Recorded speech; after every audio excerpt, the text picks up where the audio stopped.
कधी विचार केलाय? एक अशी गोष्ट जी खरं तर काहीच नाही, पण तिच्याशिवाय आपलं अख्खं जग थांबून जाईल? हो, ती गोष्ट म्हणजे शून्य. चला तर मग भारताने जगाला दिलेल्या या सर्वात मोठ्या देणगीची म्हणजेच शून्याची गोष्ट जाणून घेऊया. आता बघा, एक साधा प्रश्न आहे. 205 मधून हा शून्य काढून टाकला तर काय होईल? उत्तर सोपं आहे, 25. अरे 205 चे थेट 25 झाले. Just like that. हीच तर आहे शून्याची खरी पॉवर, अ प्लेस होल्डर म्हणून. तो फक्त एक रिकामा अंक नाही, तर तो इतर अंकांना त्यांची खरी किंमत देतो. आपले मोबाईल नंबर्स घ्या. इमॅजिन करा, आपल्या 10 अंकी नंबरमध्ये एक जरी शून्य नसता तर कितीतरी कॉम्बिनेशन्स कमी झाले असते. खरं तर आज आपण जे इतक्या सहजतेने एकमेकांशी कनेक्ट होतो ना, ते या शून्यामुळेच शक्य आहे. आता जरा पैशांबद्दल बोलूया. आपले बँक बॅलन्स 10 लाख लिहायचेत. एकावर किती शून्य लागतात? 6. विचार करा, जर हा शून्य नसता तर एवढी मोठी रक्कम लिहिणं, मोजणं किती किती अवघड झालं असतं नाही का? आपली अख्खी फायनान्शियल सिस्टम लिटरली ह्याच एका चिन्हावर उभी आहे. आणि ऑफकोर्स आजचं आपलं डिजिटल जग, आपले कम्प्युटर्स, इंटरनेट, स्मार्टफोन्स या सगळ्याचा पाया, द व्हेरी फाउंडेशन शून्य आहे. शून्याशिवाय आजचं मॉडर्न जग एक्झिस्टच झालं नसतं. पण गंमत म्हणजे हे नेहमीच असं नव्हतं. तर शून्यापूर्वीचं जग कसं होतं? खरं सांगायचं तर एक अवजड, खूप गुंतागुंतीचं जग होतं.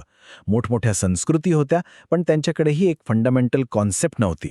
प्राचीन इजिप्शियन लोकांकडे चित्रलिपी होती. ग्रीक लोक तर जॉमेट्रीमध्ये माहीर होते आणि रोमन लोक IVX सारखी अक्षरं वापरायचे. या सगळ्या ग्रेट सिव्हिलायझेशन्स होत्या, त्यांना मोजता येत होतं, ते व्यापार करायचे. पण जेव्हा त्यांना काहीच नाही हे दाखवायचं असायचं ना, तेव्हा ते अडकायचे. त्यांच्याकडे त्या एम्प्टी स्पेससाठी कोणतंच चिन्ह नव्हतं. हे बघा, इथे किती क्लिअर दिसतंय. डावीकडे रोमन पद्धत 108 लिहायचंय, तर CVIII. अरे बापरे, किती क्लमझी आहे हे. आणि आता उजवीकडे बघा, आपली सिस्टम 108. सिम्पल. हा फरक का? फक्त एका चिन्हामुळे. शून्य. किती एलिगंट आणि किती पॉवरफुल आहे हे. आणि मग इतिहासाला एक जबरदस्त कलाटणी मिळाली. या पॉवरफुल आयडियाचा जन्म झाला आपल्या प्राचीन भारतात. जगाला शून्य ही भारताने दिलेली एक इन्क्रेडिबल देणगी आहे. शून्य हा शब्द आलाय संस्कृतमधल्या शून्यता या संकल्पनेतून, म्हणजे एम्प्टीनेस किंवा रिक्तपणा. पण ब्रिलियंट पार्ट काय माहितीये? भारतीयांनी या फिलॉसॉफिकल आयडियाला एका प्रॅक्टिकल, मॅथमॅटिकल टूलमध्ये बदललं. त्यांनी ओळखलं की काहीच नाही याची पण एक व्हॅल्यू असू शकते. आणि इथेच खरी क्रांती झाली. आणि या गणितीय क्रांतीचा खरा हिरो कोण? तर 7व्या शतकातील महान भारतीय गणितज्ञ ब्रह्मगुप्त. तोपर्यंत शून्य फक्त एक जागा भरणारा अंक होता, एक प्लेस होल्डर. पण ब्रह्मगुप्तांनी एक बोल्ड स्टेप घेतला. त्यांनी शून्याला स्वतःची एक ओळख दिली, एक नंबर म्हणून, आणि त्याचे नियम बनवले. आणि हे आहेत ते नियम ज्यांनी अक्षरशः जग बदललं. आज हे आपल्याला खूप ऑब्व्हियस वाटतील नाही का?